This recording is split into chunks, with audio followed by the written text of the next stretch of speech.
अरे, ह्यो कपड्याचा ढीग असा का पसरवलाय? तर चला तर मग पब्लिक जय महाराष्ट्र. आज रविवार आहे म्हणजे सुट्टीचा दिवस आणि मला एक चुकून रील आली आणि ती रील बघून आम्ही आता चाललोय दुकानात एका. चला तर मग तुम्हाला कळेल पुढे आपण कुठल्या दुकानात चाललोय.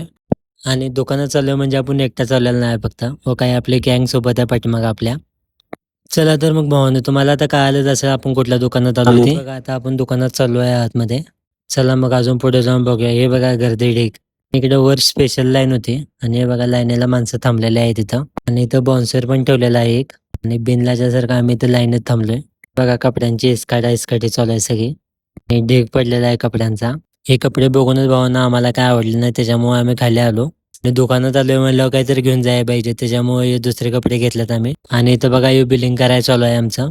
आणि खरं सांगायचं म्हणजे तर भावांना 1000ला 14 शर्ट आहेत ते बघायला आम्ही गेलो होतो. पण तिथं आम्हाला त्या कपड्यांची क्वालिटी पण आवडली नाही आणि गर्दी जास्त होत्या म्हणून आम्ही बघितलं पण नाही तिथं. आणि 1000ला 4 शर्ट घेऊन आलो आहे आम्ही तिथनं. आणि रस्त्यावर येताना उसाचा गाडा दिसला आम्हाला तिथं आम्ही रस प्यायला थांबलेलो. हे बघा इथं उसाचा रस तयार करायचा चालू आहे आता रस पिऊया आपण. असं होणं थंडगार रस प्यायला वेगळाच फील येतो.